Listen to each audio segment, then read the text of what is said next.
हम सभी माननीय कुलपति जी का स्वागत करते हैं। इस बीच हमारे सम्मुख विश्वविद्यालय की प्रथम महिला श्रीमती शीला त्रिपाठी जी पधार चुकी हैं। मैं विश्वविद्यालय परिवार की ओर से मैडम का हार्दिक स्वागत करता हूं। मैडम से अनुरोध है कि वह अपना स्थान ग्रहण करें।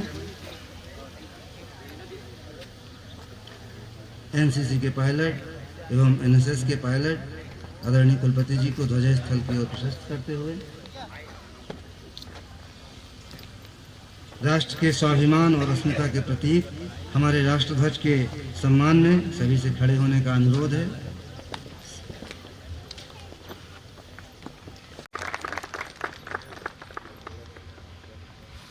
राष्ट्रगान के लिए तैयार।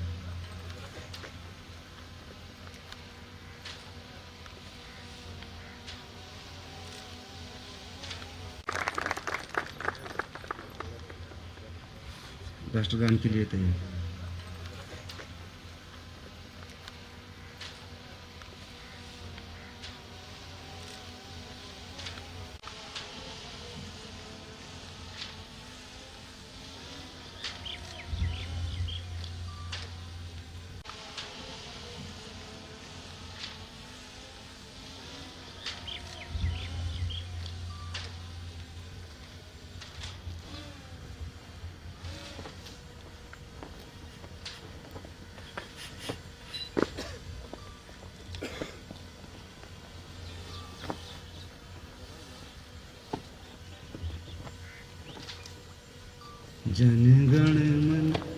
जन गण मन अधिनायक जय हे भारत भाग्य विधाता।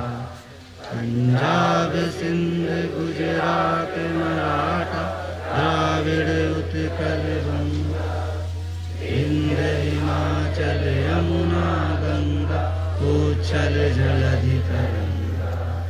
तब शुभ नामे जागे तब शुभ आशीष मांगे गाए तब जय गाथा।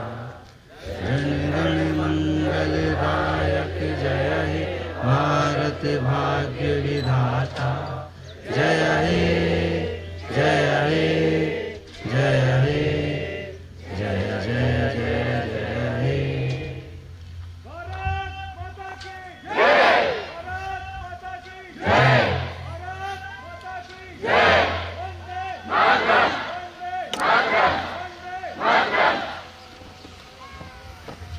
इसके पश्चात गणतंत्र दिवस के इस विशिष्ट अवसर पर आदरणीय कुलपति जी परेड की सलामी लेंगे।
सर्वप्रथम विश्वविद्यालय की एनसीसी की महिला इकाई की वीरांगना लक्ष्मीबाई टोली परेड की शुरुआत करते हुए महिला शक्ति और शौर्य की प्रतीक इस टोली का नेतृत्व सीनियर अंडर ऑफिसर साक्षी तिवारी करते हुए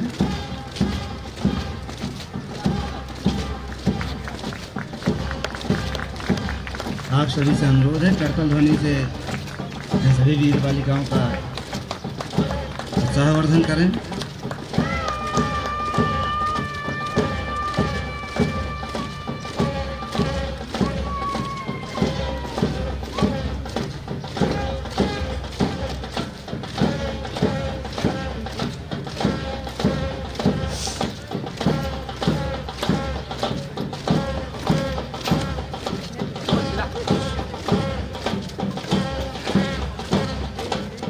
इसके पश्चात विश्वविद्यालय की एनसीसी की पुरुष इकाई की महाराणा प्रताप टोली की परेड का दस्ता, जिसका नेतृत्व senior under officer Sagar Singh कर रहे हैं।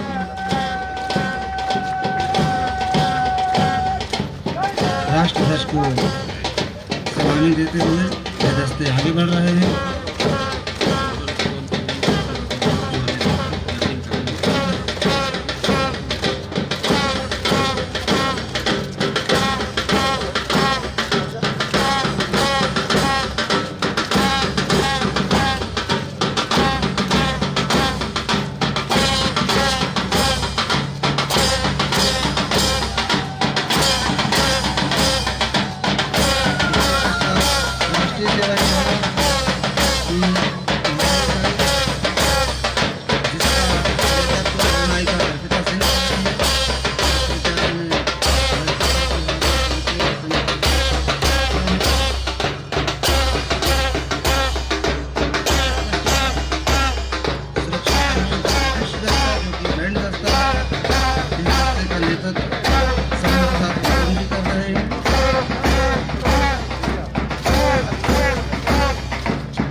इसके बाद राष्ट्रीय सेवा योजना के पुरुष स्वयंसेवकों का दस्ता सलामी दे रहा है, जिसका नेतृत्व दल नायक गुलजार राठौर कर रहे हैं, जो विश्वविद्यालय के संस्कृत विभाग में अध्ययनरत है।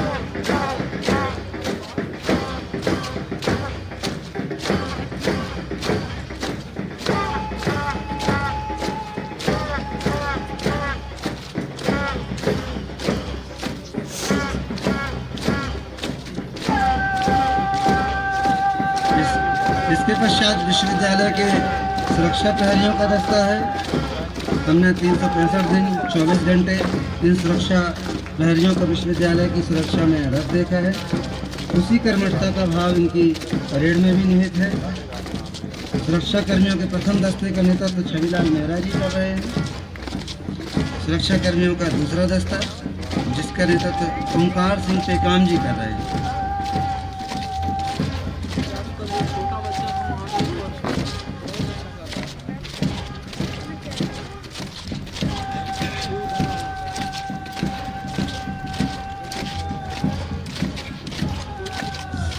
सबसे अंत में मॉडल ट्राइबल स्कूल के प्यारे प्यारे बच्चे,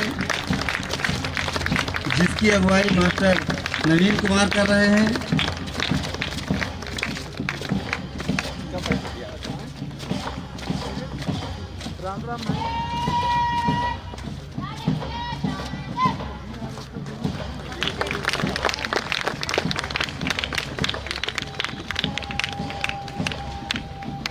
सर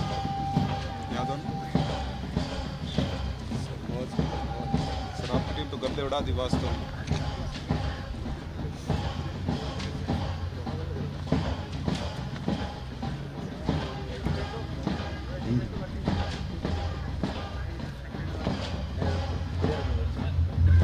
सर यहाँ पे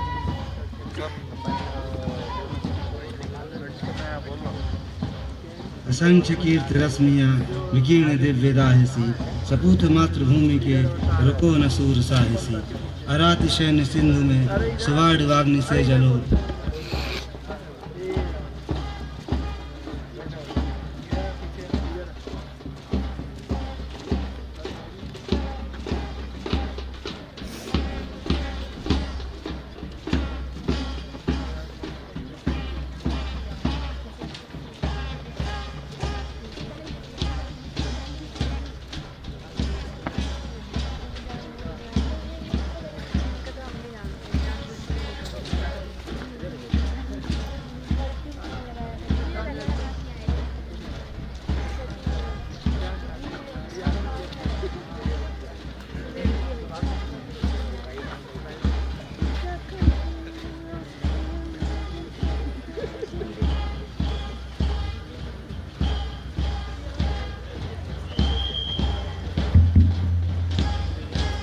अराति सहन सिंधु में स्वर्ण वाग्नि से चलो, प्रवीर हो जयी बनो, बढ़े चलो बढ़े चलो, बढ़े चलो बढ़े चलो का उद्घोष करते हमारे छात्र और सुरक्षाकर्मी, साथ ही साथ मॉडल ट्राइबल स्कूल के प्यारे प्यारे बच्चे।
परेड में एनसीसी के छात्रों से आग्रह है कि थोड़ा और आगे आए।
अपने उद्बोधन से हम सभी को सिंचित करें।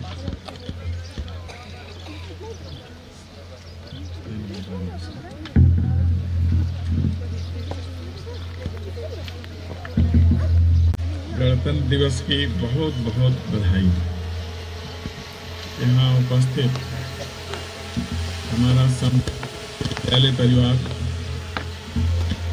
आगत अतिथिगण, अन्य सभी और सर्वाधिक प्रिय मेरे विद्यार्थियों, आज का दिन हमारे लिए शुभ दिन है, शुभ पर्व है, शुभ अवसर है। एक ऐसा पड़ाव जहां से हमें विकसित भारत का लक्ष्य प्राप्त करना है। हम आप सभी जानते हैं कि हमारा देश इस समय रामोत्सव मना रहा है। पूरी दुनिया में यह उत्सव मनाया जा रहा है। हमारी आस्था का शीर्षस्थ बिंदु, शीर्षस्थ केंद्र और शीर्षस्थ विषय अब चमत्कृत हो रहा है। आपने देखा है कि कैसे पूरा विश्व उमंग के दौर में है। ऐसे अवसर पर मैं संविधान सभा की सभी वंदनीय विभूतियों को नमन करता हूँ। नमन करता हूँ अपने राष्ट्राध्यक्ष को, माननीय राष्ट्रपति महोदया को। नमन करता हूँ शासनाध्यक्ष को, जो आज वैश्विक फलक पर सबसे प्रभावशाली नायक हैं। अंतर्राष्ट्रीय राजनीति को स्थित करने की सामर्थ्य लेकर दुनिया में शांति और समृद्धि का संदेश दे रहे हैं माननीय मोदी जी। नमन है आपके समेकित सैन्य बल के सभी जवानों को, अधिकारियों को, सुरक्षा बल के सभी सदस्यों को और उन सभी नागरिकों को जिनके कारण हमारा राष्ट्र भारत आज दुनिया में अत्यंत समादृत है। नमन है रेवाखंड को मां नर्मदा को, जिनके आशीर्वाद से हम सभी पल्लवित हो रहे हैं, पुष्पित हो रहे हैं। नमन इस अंचल के उन निवासियों को जिनके पास परंपरागत ज्ञान का कोष है, जिनके पास शुचिता की समृद्धि है, शुचिता की निधि है। नमन मां नर्मदा को बार बार। नमन ऐसे सभी को जिन्होंने इस राष्ट्र को महत्ता प्रदान की है, जिन्होंने राष्ट्र को आज उस मुकाम पर पहुंचा दिया है जहां हर व्यक्ति राष्ट्र से अपेक्षा करता है, हर देश भारत से अपेक्षा करता है। आज के दिन हम कुछ खास बातें याद कर सकते हैं। पहला तो अपने संविधान को, जो हमारा सर्वश्रेष्ठ धर्म ग्रंथ है, कर्म ग्रंथ है, मर्म ग्रंथ है, हमारे अधिकार, हमारे कर्तव्य का पवित्र कोष है, जहां से हमें निरंतर दिशा मिलती है और आगे बढ़ने की प्रेरणा मिलती है। इतना व्यवस्थित संविधान और इतना विशद संविधान दुनिया के अन्य किसी देश के पास नहीं है। आज हम जिस दौर में हैं, वहां से हम अपने विकसित भारत को देख सकते हैं। हम उस भारत को देख सकते हैं जिसे लोकतंत्र की जननी कहा जाता है। आज दुनिया में जहां कहीं भी लोकतंत्र है, लोकतांत्रिक प्रक्रिया है, लोकतांत्रिक प्रणाली है, उन सभी को भारत प्रेरित कर रहा है, अनुप्राणित कर रहा है। हम सौभाग्यशाली हैं कि हमारी लोकतांत्रिक प्रक्रिया अब दुनिया में मानक लोकतांत्रिक प्रक्रिया है। हमारा देश लोकतंत्र की जननी इसलिए कहा जाता है कि दुनिया का पहला गणतंत्र हमारे ही देश में हुआ, वैशाली। उसके पहले भी ढेर सारे गणतांत्रिक क्षेत्र थे हमारे यहाँ, ढेर सारे गणतंत्र थे। कच्छ, सेवी, मालो, संकानेक, काक, अर्जुन जैसे अनेक गणतंत्र थे हमारे देश में। और इन गणतंत्रों की सफलता के कारण भी थे। गौतम बुद्ध ने कहा, गणतंत्र इसलिए सफल है इस भारत के कि वहाँ सत्ता और जनता के बीच विभेद नहीं है। इसलिए सफल है कि शासन के कार्यों में सत्ता और जनता दोनों की समान भागीदारी है। कानून का निर्वहन केवल कानून बनाने के लिए ही आवश्यक नहीं है, उन सभी के लिए है जिनके लिए कानून बनता है। गणतंत्र इसलिए सफल होते हैं, यहाँ नारियों का सम्मान है, बुजुर्गों का सम्मान है और युवा पीढ़ी के लिए विशेष ध्यान है। गणतंत्र की सफलता के ये सूत्र होते हैं, जहाँ जन नायक जन से निरंतर संवाद करता है। इसलिए हमारा देश लोकतंत्र की जननी भी है और लोकतंत्र का निर्देशक भी है। हम आप सब जानते हैं कि गणतंत्र की आवश्यक शर्त होती है संवाद। संवाद से हम समन्वय स्थापित करते हैं, समन्वय से सहयोग होता है और सहयोग से फिर सफलता मिलती है। इसलिए हमारा देश दुनिया का सर्वश्रेष्ठ गणतंत्र है, लोकतंत्र है।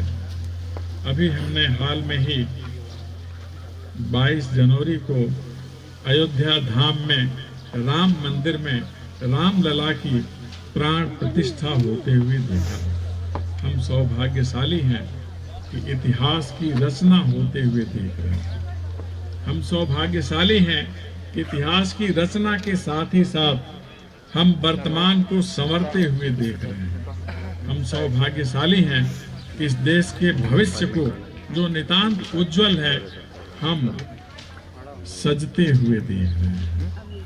अब हम उस पड़ाव पर हैं जहां से हमें निरंतर आगे बढ़ना है, निष्कंटक, कोई बाधा नहीं आने वाली। क्योंकि हमारे पास एक ऐसे राष्ट्र नायक हैं जिनकी सोच व्यापक है और जो निरंतर सक्रिय रहते हैं, हमें अनुप्राणित करते हैं कि इस देश के लिए बहुत कुछ करना है। हम आज जहां आए हुए हैं यह उन नायकों की देन है जिन्होंने देश के लिए निरंतर समर्पण किया है, उत्सर्ग किया है और त्याग किया है। आज के दिन हम सभी का ध्यान करते हैं। समृद्ध भारत, सफल भारत, सशक्त भारत, स्वस्थ भारत, सफल भारत, यह हमारे केवल शब्द नहीं है, अब यह हमारा यथार्थ है, क्योंकि हम इसमें सभी बढ़ चढ़कर भाग लेते हैं। अभी हमने देखा है कि किस तरह से इस देश ने थल से लेकर नभ तक की वैकाशिक यात्रा की है। चाहे जल क्षेत्र हो, थल क्षेत्र हो, वायु क्षेत्र हो, उसमें हमने अपनी उपस्थिति अंकित कराई है धमक के साथ। हम केवल चंद्रमा तक ही जाकर संतुष्ट नहीं होंगे, अब हमने सूर्य तक की उड़ान भरी है। जितने नक्षत्र हैं सभी तक हमारी पहुंच हो जानी है, जितने ग्रह हैं सभी तक हमारी पहुंच हो जानी है, क्योंकि हमारी सनातन परंपरा में हमने पंचांग के माध्यम से सारे ग्रह नक्षत्रों की स्थिति का निरंतर अवलोकन किया है। इसीलिए हम आधार से आकाश की उड़ान भरते हैं, इसीलिए हम पुरातन से अधुनातन की यात्रा करते हैं और दोनों में समन्वय करते हैं। हम केवल संधि काल में रहने वाले नहीं हैं, हम संधि को समृद्धि काल तक पहुंचाने वाले लोग हैं, सफलता के शीर्ष तक ले जाने वाले लोग हैं। किसी भी देश की सफलता वहाँ के युवा पीढ़ी पर निर्भर करती है। आज भारत दुनिया का सबसे युवा देश है। युवा के द्वारा केवल इतिहास की रचना नहीं हो रही, बल्कि युवा इस रचना के उत्पाद के भोगकर्ता भी हैं। जो सफलता मिल रही है और सफलता की निधियां मिल रही हैं, उसके उपयोग से यह युवा पीढ़ी आने वाली युवा पीढ़ी के लिए बहुत कुछ कर रही है। हमेशा परिवर्तन और इतिहास का सृजन यह युवाओं के माध्यम से होता है। इसीलिए सतर्क भारत युवा भारत है और युवा भारत दुनिया को दिशा देने वाला भारत है। हमें ध्यान रखना है कि केवल कुछ खास उपलब्धियों से हमें संतुष्ट नहीं होना, हमें निरंतर उपलब्धियां अर्जित करनी हैं और उपलब्धियों के माध्यम से वैयक्तिक जीवन में चमत्कृत होने के साथ ही सामाजिक जीवन को भी संपुष्ट करना है और राष्ट्रीय जीवन को भी संपुष्ट करना है। हमें ज्ञान, ध्यान और विज्ञान के बीच में समन्वय करना है और इस समन्वय के माध्यम से ही हम सुधार, परिष्कार और पुनरुद्धार जैसे कार्य करते हैं।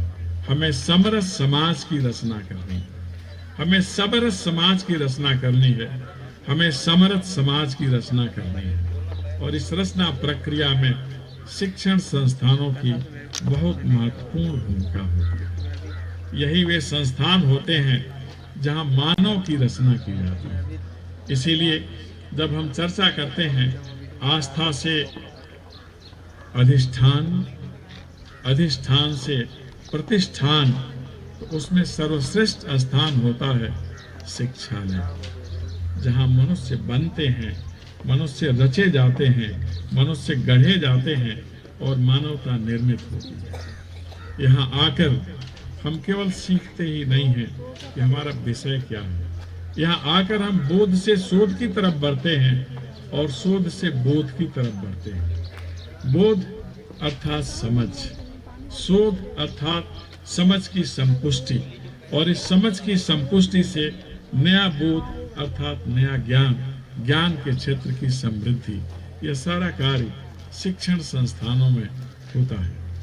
हम सौभाग्यशाली हैं कि हमारे पास एक ऐसी राष्ट्रीय शिक्षा नीति है जिसे अब तक की समग्र शिक्षा नीति कह सकते हैं, सर्वश्रेष्ठ शिक्षा नीति कह सकते हैं, जिसमें जड़ से जगत तक पहुंचने का विधान है, जिसमें मनुष्य से मनुष्यता तक पहुंचने का विधान है, जिसमें सब कुछ प्राप्त कर लेने का जो वास्तव में हमें प्राप्त करना चाहिए। एक ऐसी शिक्षा नीति जिसमें सभ्यता, संस्कृति और संस्कार तीनों का विशेष ध्यान रखा गया। एक ऐसी शिक्षा नीति जिसमें भारत के सनातन मूल्य निहित हैं, हमारे संवैधानिक मूल्य निहित हैं, समता, बंधुता और ममता का भाव निहित है।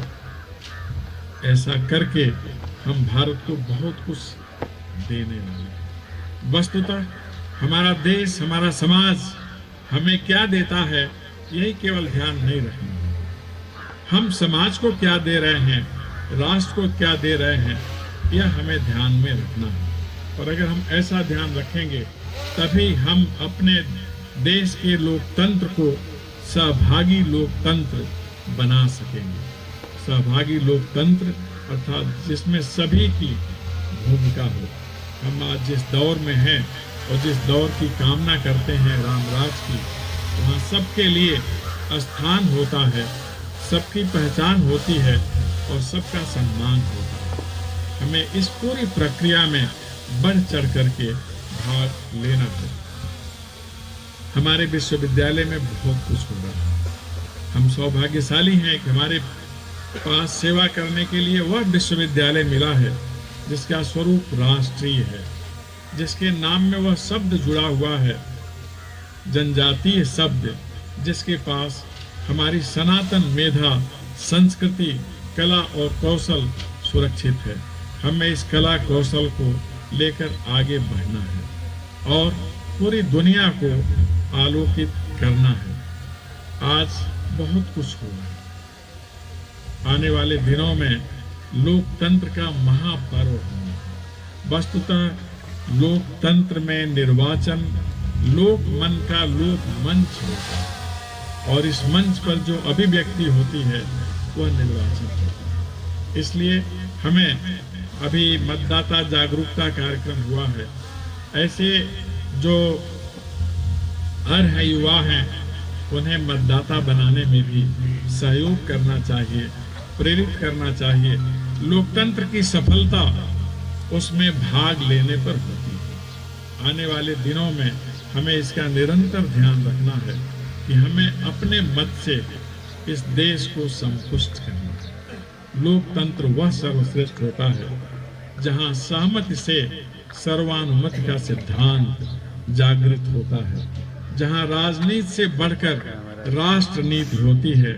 हम सौभाग्यशाली हैं कि आज हमारे देश में राष्ट्र नीति हो रही है। राष्ट्र नीति में एक ऐसा भाव होता है कि हम राष्ट्र के लिए उत्सर्ग कर सकें। हमारी युवा पीढ़ी इस भाव को लेकर के आगे बढ़ रही है। हमारे विश्वविद्यालय में भी बहुत कुछ हो रहा है। हमारा विश्वविद्यालय परिवार समृद्ध हो रहा है। नए सदस्य आ रहे हैं और भी नए सदस्य आने वाले हैं। हमें उनका स्वागत करना है और उन्हें यहाँ की संस्कार से अवगत कराना है कि हमारा संस्कार है सत्यमेव जयते का संस्कार। हमारा संस्कार है वसुधैव कुटुंबकम का संस्कार। हमारा संस्कार है सर्वे भवन्तु सुखिनः का संस्कार। हमारे विश्वविद्यालय की जो मान्यता है सभी को समय से उसका वांछित मिल सके और सभी समय के साथ अपने दायित्वों का निर्वहन करें। समय से कार्यालय में आना, समय से कक्षाओं में जाना और अपने दायित्व का निर्वहन करना, यह हमारा संस्कार है। और इसीलिए सगर्व मैं जहाँ कहीं भी जाता हूँ मैं कहता हूँ कि हमारा विश्वविद्यालय इस देश का सर्वश्रेष्ठ विश्वविद्यालय है जिससे दुनिया को बहुत कुछ प्राप्त हो।